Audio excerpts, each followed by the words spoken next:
Hello again, everybody. It is the...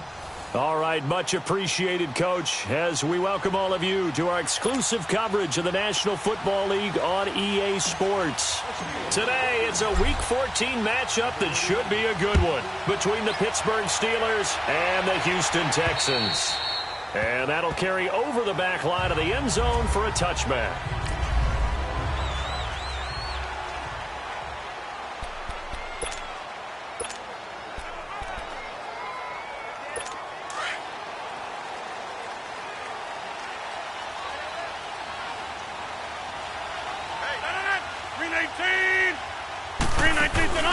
Now here's the first carry for Amir Abdullah. And he is going to be stopped cold behind the line of scrimmage. It's a loss of 2 there, bringing up second down. It's a tough one right there. He ran right into the teeth of the blitz as the linebacker was freed up in order to stuff that one for a loss. I think quarterbacks got to see that. Got to find a way to audible into something a little more advantageous. And he got blown up on that play. Back at the 20. It's a loss of 2, now third down. All right, quick observation, Brandon, because early on in this game, I'm seeing linebackers playing with their noses close to the line of scrimmage. And my guess is the wheels are turning on that other sideline. As a play caller, you're filing that away right now, aren't you? Yeah, you're trying to find that opportunity later. Amir Abdullah. He's at the 40, 20. And he takes it down deep into Pittsburgh territory. A big play there on the catch and run. 66 yards. Let's go, come on. So what's the old expression that quarterbacks like to use when they decide to throw the football? I'm looking for either a touchdown or a check down. And he took the check down on that play, and it worked almost to perfection. First carry for Darius Geis. And he's in. Touchdown, Houston. Darius Geis with touchdown number 12 on the year. And the Texans take it all the way down the field and score on the opening drive. There they got the extra point. And they do exactly what they wanted to. Opening drive, they get into the end zone. They do it on the ground. And not only is the person lugging the ball happy, of course, because he got it into the end zone. How about the offensive linemen and receivers who are blocking for him? They have to feel great about themselves, sticking it in the end zone on a running play.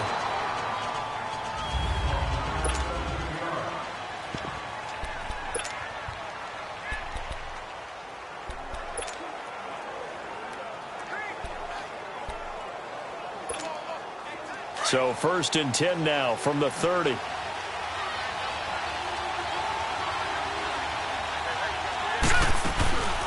Ito Smith, his first carry. And he'll bring it up here to right at the 40-yard line. It'll be a pickup of 10 yards. And it'll be second and very short. Now that was an excellent run. And when you see that happen, that's when you're seeing guys doing their job and then some people doing a little bit more. Offensive linemen and tight ends, they're expected to block. But the wide receivers, all they want to do is catch passes. So when they block on a big-time running play and create extra space, you've kind of hit the jackpot there. A handoff to Smith. And he'll get up near the 45. They'll spot it at the 44. A gain of 4 that time as the drive continues. I know what you're thinking out there. I know a lot of you are thinking, take a shot downfield. It's a great spot for it. I'd say maybe later in the game, definitely in the second half. But right now, I think they were just trying to get some momentum built. Get a first down, pick it up, and keep moving. Now Ito Smith. And he goes across midfield and down into Houston territory. 8 yards on the pickup, and now they'll have some options on second and short.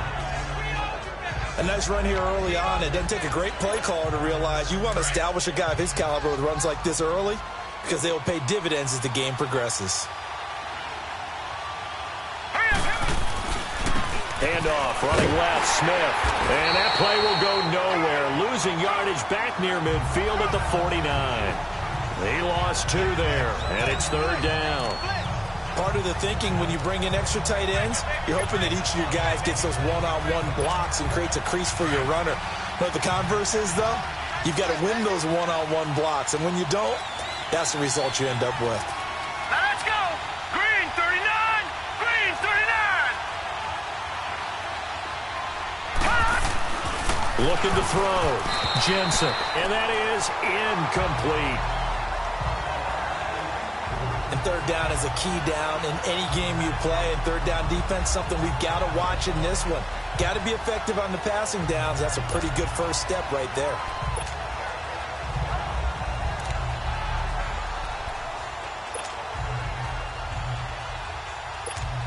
On their own side of the field.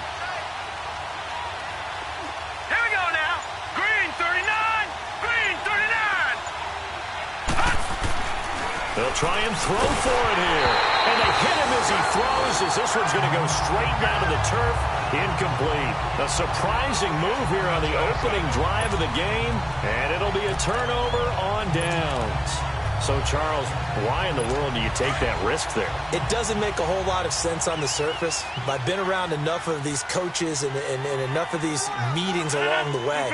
Sometimes they're so confident in a play call that they don't care about the situation. They think that that play, at that time, they're going to run it and pick up whatever they need. So maybe that's what influenced him there. I'm guessing because I have no other explanation. Yeah, that's tough. Own side of the field, that chunk of yardage to pick up. Head scratcher. Seeing that play and understanding just how tough it is to cover tight ends, especially the ones running around the NFL nowadays, makes me glad I didn't make it in that league. I would have had a really difficult time. But rush coming, and he's taken down.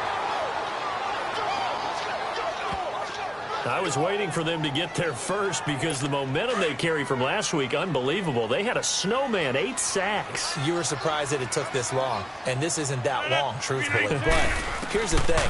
If you've seen that on tape, your offensive line is going to have to ask for help. Tight end has to stay in. If you use a fullback, keep him in. Make sure you have extra people to try and keep your quarterback upright. Didn't work on that play. We always hear from coaches how much they like to run crossing routes because they want to hit their receivers on the go, get them the ball, and keep them moving. How about when you hit a tight end that way? Okay, the receivers are going to run past you most of the time. The tight end, they can do their damage a different way, break a few tackles and really scatter some people, can't they? 31 yards there and a first down. At this stage of the game, the run-pass numbers are a little bit out of whack because most of their yardage has come through the air. But in a sense, that just sets things up for big runs like that because the defense might be a little bit off balance. They pick up another first down with that run. To throw is Rodgers. And down he goes. Pressure gets him back at the 14. That I'm struggling to understand a little bit. That close to the goal line, first down, run the football. If you want to throw it, throw some play action on second down. 319. On second down, here's Rodgers. This is screen to Abdullah. And he's able to work it here to the 8-yard line. 5 yards that time on the completion. And now it's 3rd and goal. For a second there, I thought that might break big. Screen pass. Looked like it was coming together. Looked like there was an opening. Still, ended up with a solid game. Rodgers now on 3rd and goal. Now look out, Rodgers lost the football. On plays like this, when the ball comes free, it's often unusual for the team that lost it to get it back. Because this is the quarterback. The ball gets away from him.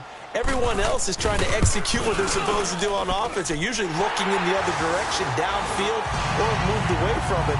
In this case, though, a teammate is able to come up with the ball. So chalk that down as an 8-play drive capped with a field goal. Yeah, as a friend of mine used to say, they were moving and grooving for a while, but they couldn't keep the momentum going enough to get a touchdown out of it.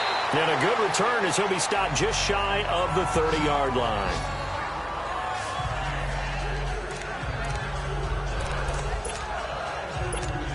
The Steelers offense now, they head back onto the field. And on that last drive, went for it on 4th, turned it over. Good job by their defense, though. They held them to 3, but this offense, they've got to be a little bit better, a little bit more careful here. And sometimes when you see these calls on 4th down, when they decide to go for it, it's not necessarily the coach saying, I believe in my offense. Sometimes the coach saying, I believe in my defense. I can afford to go for it here, because if we don't get it, I don't think we'll give up more than 3, and that's exactly what happened there. You think that factored in? I do. I think that he had that in his mind going into the game, that I'm going to be aggressive on offense because I know I've got a defense that can hold up their end. 95 catches for him now on the year, and it's a first down. Solid catch there for a man who's been so brilliant this year. Worth pointing out, as we were talking about earlier, there has never in the 60-year history of the award been a pass catcher tied in. Back with Charles Davis, Brandon Gaudin. It's Steeler football to begin quarter number 2, and they've got it here with a first down. All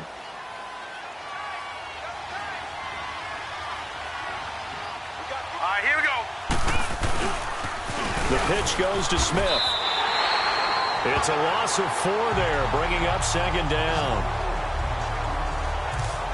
With the struggles we're seeing up front for the offense today, they've got to think about changing up their play calling. Some screens, some draws, some quick-hitting plays in order to try and supplement the run game. You don't totally abandon it, but you try and give it a little bit of help. Hurry up, here we go. Green 39, green 39. Hot. Looking to throw on second down. Jensen throws a quick hitter on the slant. That's complete. They'll wind up getting 10 back there as it'll leave them with a 3rd and 5. And they better put that ball to the side because with that catch, he's a new single-season receiving yards record holder. What a fantastic year. And we saw it start early, didn't we, partner? Right out of the gate, we knew he was going to have a tremendous year, but who knew it would culminate in breaking this all-time record. On 3rd down, that's Smith. And it's a big play there on 3rd down, but with the marker on the field, I don't think it's going to hold. Let's see. Offense. So a decent gain, but all for naught on the penalty. It's too bad, isn't it? They were feeling pretty good about it. The only people celebrating, the guys who just gave up that play. And on 3rd down, a nickel formation here defensively.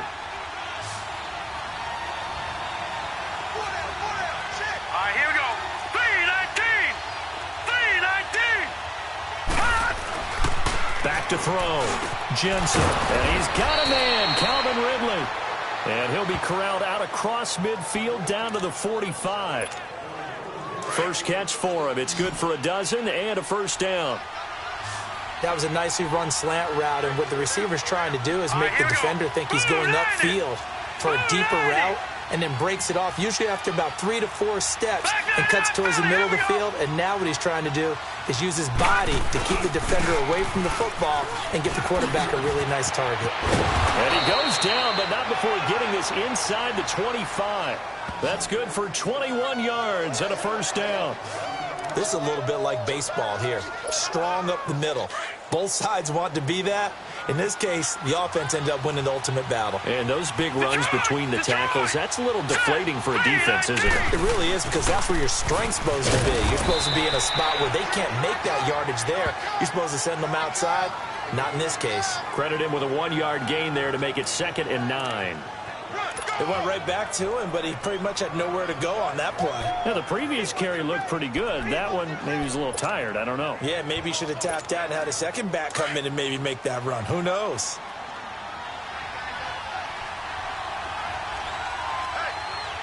Set.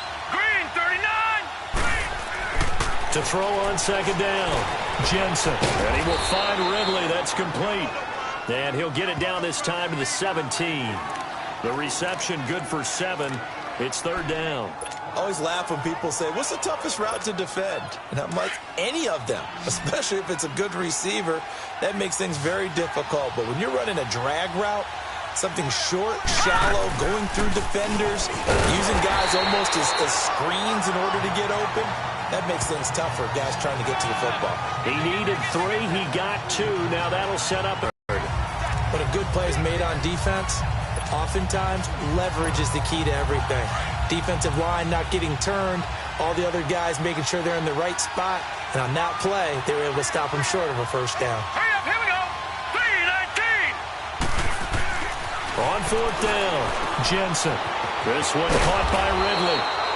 And able to get him down, but he does reach the 5. Some collective exhales over there on the sideline. A big pickup through the air on 4th down to bring up 1st and goal. Well, the field goal attempt was well in hand. They had that, but they decided to go for it anyway.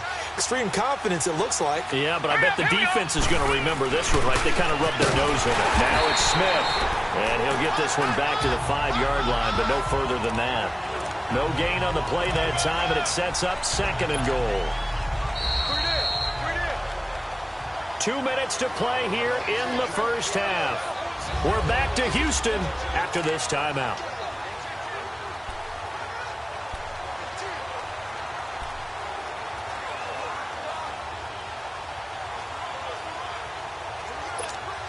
And we'll remind you that coming up at halftime, we'll join Jonathan Coachman and the gang in Orlando. Coach will have stats and scores from the early games going on here around the NFL.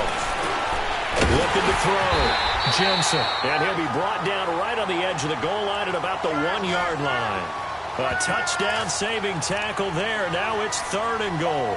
Well, if you do read man coverage, Brandon, the drag route's a pretty good one to run against it because you're running away from people on it. The Steelers on 3rd down. Just 1 for 3 thus far. This is 3rd and goal. Here we go now. Blue 90. Blue 90.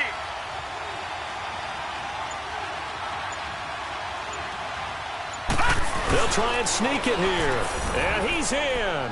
Touchdown, Pittsburgh. It's their quarterback scoring on the sneak from a yard out. And the Steelers have now made this a 1-score game. Partner, that was simply an example of getting low, wasn't it?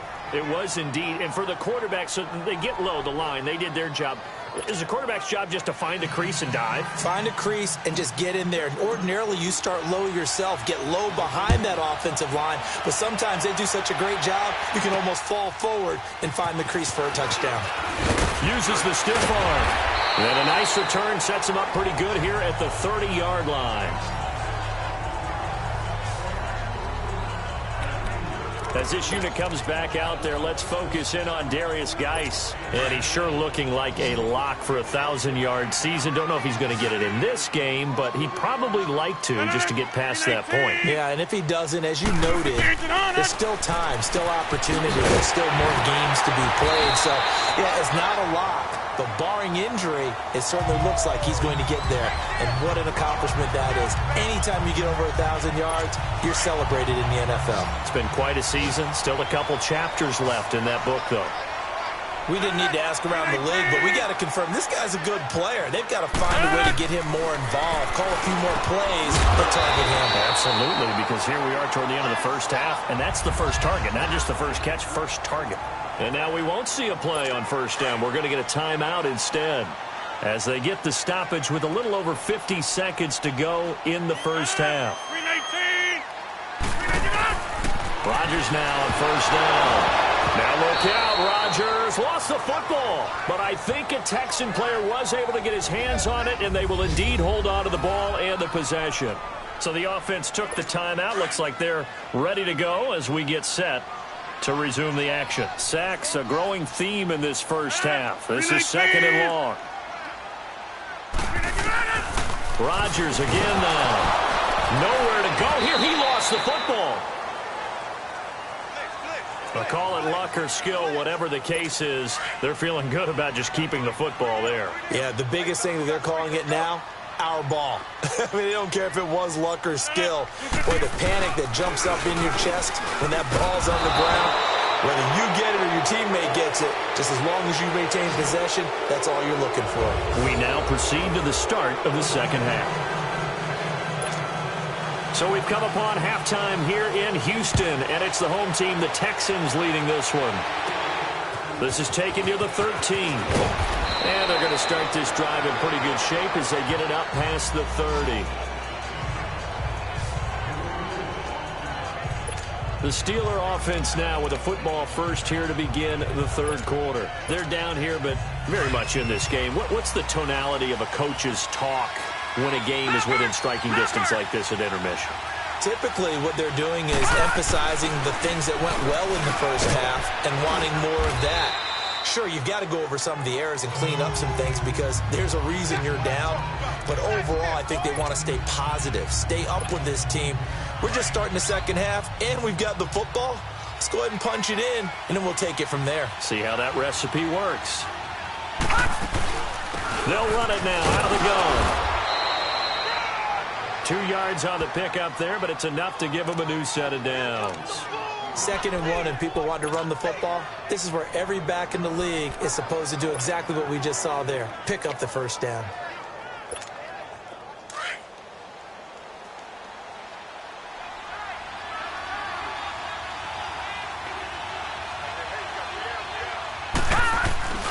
They keep it with Smith on first down. And he'll be brought down, losing yardage back at the 40.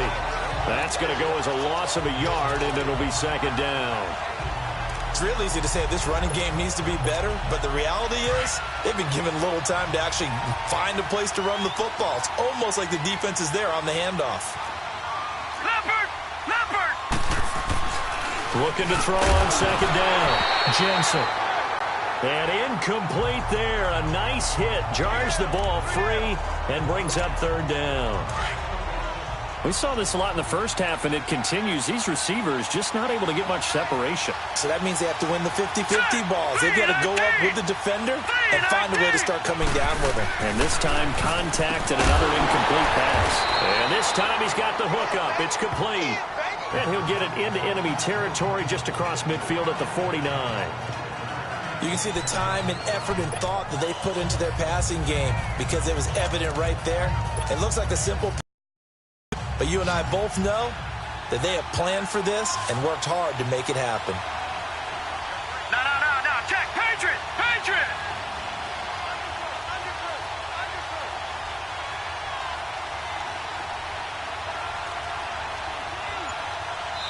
Now on 4th and inches, they're going to want to talk this over. We get a timeout. It's just their first, so 2 remaining as they burn one here in this third quarter.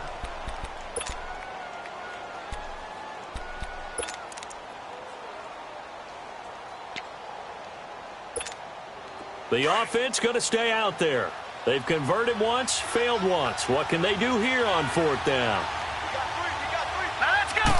They'll go with a keeper. And he'll be touched out here, but not before he does pick up the first. They only needed a few inches, and they didn't get much more than that, but by about the width of a shoelace, they convert on 4th down.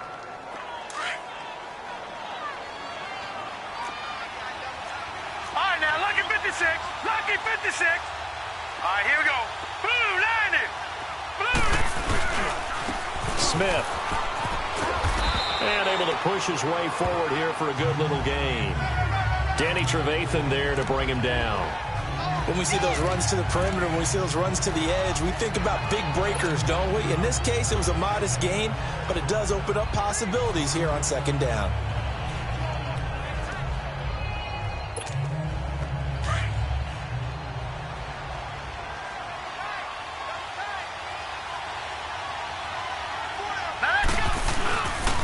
They'll run it again with Smith. And he's going to fight his way forward here for a modest gain. 5 yards on the pickup, and that'll make it 3rd and 1. Nice job there defensively on 3rd down. Not only did they string the play out, but they didn't allow any room for a cutback. Really well organized on the defensive side. This is 3rd and 1. Very likely 4-down territory, even if they don't get it, though. Back to throw. Jensen. Over the middle, that's caught by Ridley. And he's able to get it to the 31, and that's enough for the first. And they just keep marching right along. 1st down on a pickup of 8 there. As an unbiased observer, I think it would have been interesting to see what they would have done if they hadn't gotten the 1st down there. But since they did, I guess the point is moot. And they're right there in that middle ground, field goal range, punt, go for it. But as you said, they picked it up. Looking to throw. Jensen under pressure, and down he goes. They sack him back at the 36. Hassan Reddick in there to sack him for a loss of 6. And we talk about players blitzing all the time. I often laugh and sometimes call it just straight-ahead pursuit. What a running start right back to the backfield for him. Yeah, it really didn't give anybody a chance to get up there and stop him. No, I mean, that's really, really difficult. You're asking a whole lot anyway, but when he gets that kind of a start and comes through clean, oftentimes the advantage definitely goes to the defensive player. Now, a deep ball there on 2nd down, but it'll wind up incomplete. The Steelers on 3rd down. They've hit it 50%, 3 of 6 to this point. This is 3rd and 16. All right, here we go. Back to throw. Jensen. It's caught. Nelson. And they're able to convert on 3rd with a solid game. He's such a good route runner. Shows it there on 3rd down. Very proficient and a good pass. And you know what I've observed over the years in the NFL?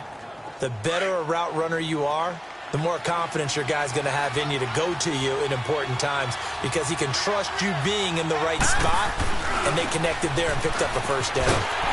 And he goes backwards here, losing yardage back to the 16. That's going to go as a loss of 2, and it'll be second down. Yeah, and that was a safety that came through and made the play, but there's no doubt in my mind he hits like a linebacker, and we see a lot of that in today's NFL, don't we? And that time we do indeed a big hit for a loss. To throw on second down, Jensen escaping the pressure right. And time finally runs out. He can't get rid of the football, and he's taken down. You know, on these types of plays, we're always looking to assess blame. Okay, where did it break down? Sometimes it's just a great play.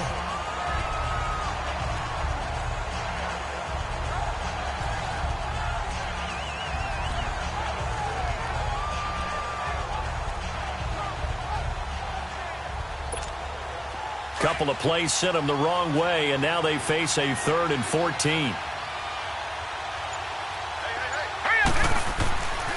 Looking to throw. Jensen. Nowhere to go here. He lost the football. On after the sack, he's still down on the field. Well, he gets attended to. We'll step aside.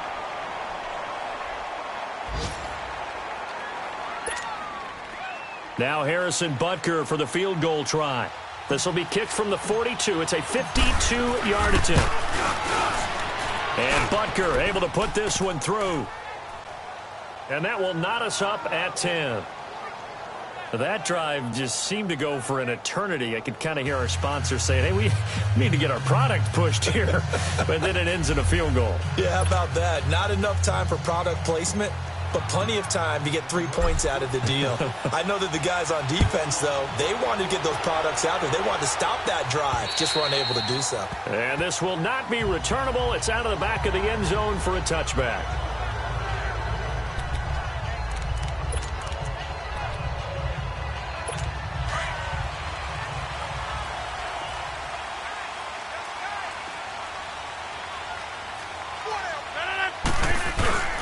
They start on the ground with Geis, and he'll get this one up to the 26. Just a yard on the pickup there, and it'll bring up a 2nd and 9. Well, if the coaching staff's doing a good job upstairs, they'll file away what they just saw from the defense right there. They sold out to stop that running play. I'd say keep that in mind. Back now in Houston, all even as we get ready to start the 4th.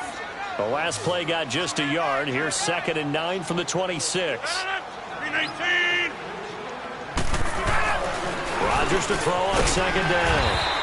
He's got it to Williams. And he's able to get out to the 32, brought down there. 6 yards is the pickup, and that'll lead to a 3rd down. On that quick throw, what do you think? Possibly something they saw at the line to go there? Possibly in the game plan. And you notice they went with an empty backfield. No backs there to help with pass protection. So you have to have a counter to that because you know they're probably going to bring Amir Abdullah past the 20. Touchdown, Houston. Amir Abdullah, his 4th touchdown on the year. And the Texans have broken the tie. Well, he's used to running it that distance. Here he had to catch it, too, before making the run. Heck of a play for the score. There's not many things better for an offense than a back who's a complete guy who can run it and catch it. And we just saw him complete a big-time play for a touchdown. And this will be a touchback as that sails over the end line. So with the Steeler offense on their way out, let's take a look at the playoff picture in the AFC. And for the moment, they're sitting pretty in possession of that number 2 seed and, more importantly, perhaps that first-round bye. But they have to clinch it, don't they? Yeah. That's the key, right? So, in a sense, the playoffs have started. They've got to go ahead and get this thing done. Otherwise, it's a different road, and you really don't want to be at the mercy of other teams and their results. Tough running there. That's a hard-earned 4 yards. Yeah, those are the unsung kind of runs. They don't fill up the stat sheet, but they do set you up in good position on 2nd down. Now McCoy, his first throw since coming in. Caught by Nelson left side. A gain of 32 that time.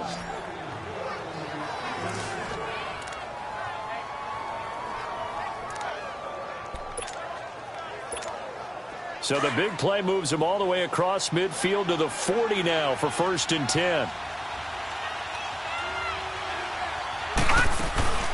They'll run it now out of the gun. And little room to maneuver there. He gets it down to about the 39. The tackle is made by Micah Hyde.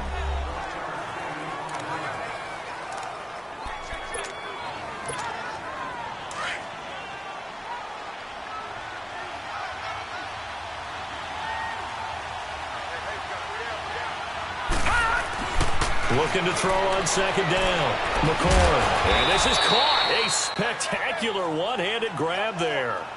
He got 29 yards that time. Gotta love the catch. I think you gotta love the gloves as well. Yeah, these one-handed catches, that was great. And they're fun. They're becoming a little more ho-hum, aren't they? Yeah, they really are. And I know that it sounds like we're taking credit away from the guys, and we don't mean that at all. They really work hard on this one-handed catch thing. I think the gloves have to be helping in a big way. On the run, it's Smith. And able to push his way forward here for a good little gain. A good run of 6 yards there. Gets him closer to the goal line with 2nd down coming up. When you look at the geography we're staring at, this part of the field, don't you always think of big backs carrying the football, bruisers trying to pound it in? Instead, look at a little more of a scat back type, and he's trying to make it happen. Yeah, they went with the elusive, slippery guy. Couldn't get in there, though. Call it a gain of a yard as they get a little bit closer here. It's 3rd and goal. That run didn't get very far, and I think when you're looking at his dimensions, he's a little bit on the smaller side. He's counting on the big guys up front to escort him in, and they couldn't create any kind of space for him, could they? Yeah, didn't get the push they needed. As big of a play as we've had in this one so far. This is 3rd and 3. All right, here we go. From the gun, McCoy. And almost intercepted. Would have been a huge pick in the end zone, but as it stands, that brings up 4th. Well, congratulations, Mr. Lucky. You know that's one that he would love to have back. That should have been picked off. Threw that one into a crowd. He's just so fortunate the defender couldn't react fast enough and get his hands up. They'll come out in the pistol. As expected, they're going for it to keep the drive alive. And that is incomplete. They're turned away on 4th and goal. And his Texans defense comes up with a goal line stand. Well, they were 2 for 3 on 4th down tries. Now they're unsuccessful. That brings them down to 50%. But that's a percentage you have to feel pretty good about. You know, 2 for 4, 2 for 3 before that, but finally get stopped again. That's okay. That's the type of team that will keep pressing. In this situation, they'll continue to go for it. They'll try to get forward, but he's going to be stopped in his tracks at about the 3. No gain on the play there. 2nd down. Defensively, no doubt they need a quick stop. Offensively here, maybe do you put it in the air on 2nd down, or do you go ahead and keep it on the ground, keep that clock moving? A lot of people would ask that question, partner, because sometimes... And Rodgers is going to go down. In the end zone, it's a safety. And you know, the man who sat in my chair the last few years, he has a theory. These plays, these safeties, they're so rare. Maybe they should be worth more than 2, maybe 4 points. I think he's got a great point. I really do, Brandon. But I would go ahead and up it to 6. I'm a former defender. To me, that's like scoring a touchdown. Easy now. I'll go 4. I don't know about 6. Come on. Come up to 6. A lot of points. The Steelers offense now, they get ready to head back on the field. And last time, they had it 4th and goal, rolled the dice, didn't get it. Now they've got to put that behind them, try to put together another drive. A simple tip of the cap, a nod of the head to the defense. Congratulations, you got us last time. But you didn't hold us the whole time. We got down to position where we were able to be in position to score. Let's go ahead and attack again. Continue to have that kind of confidence.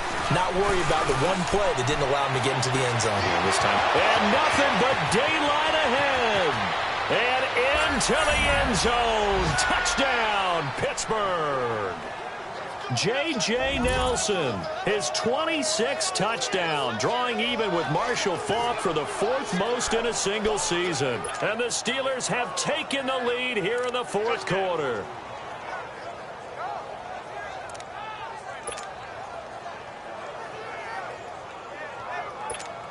All right, now a big 2-point conversion attempt still to come.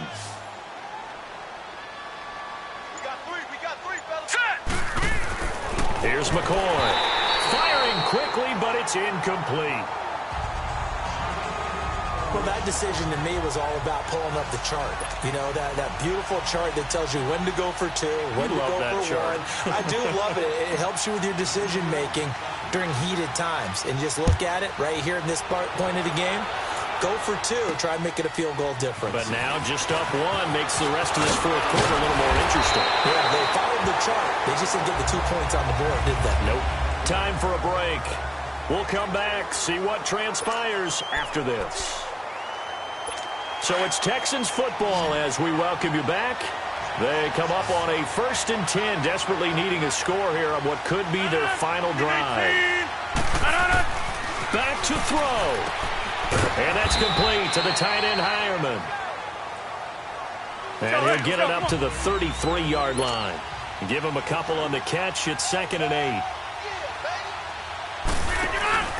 He'll look to throw. Throwing the out route incomplete. That's Williams. And he's going to get this all the way down inside the 35. A very nice pickup of 33 yards. First down now, but that clock rolling. They'll look to throw. Wide open receiver complete. And inside the 20 before he's brought down. Another nice gain, 16 yards there, and a first down again. He's back to throw. Quick hitter here, it's complete. And the Steelers signal for another timeout as they'll talk things over prior to this upcoming 2nd down play. 4 yards on that last completion, so that sets up 2nd and 6. 319! 319! 319! On the handoff, it's Geis looking for a cutback lane, but nothing there as he's met at the line of scrimmage. Now the Steelers going to use their 3rd and final timeout. It'll be their 3rd and final timeout, so as they talk things over, we'll step aside. Again, they run. Again, it's Geis. And he'll be taken down here at about the 11. Give him 3 yards there as that'll take us to 4th down.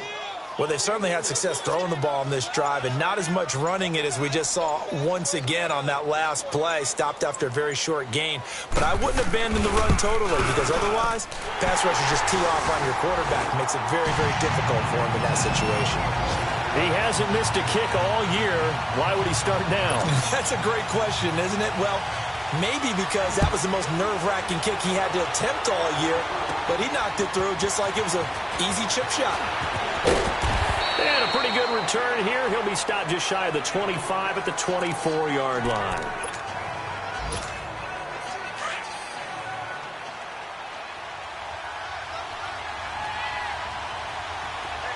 Hurry up, here we go. Blue 90. Blue 90. Gone. Back to throw. Now a desperation throw deep downfield. And he can't hang on to it. That would have sealed it. Instead, 2nd down.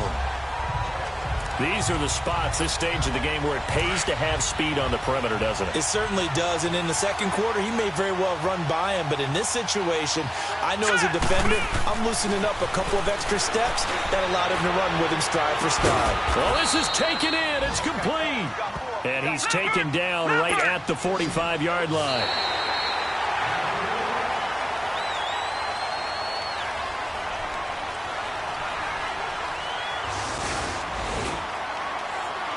Well, going into the final play of this game, they knew that they needed some type of a miracle there at the very end, but they couldn't get it done. However, we were treated to really a spectacular affair.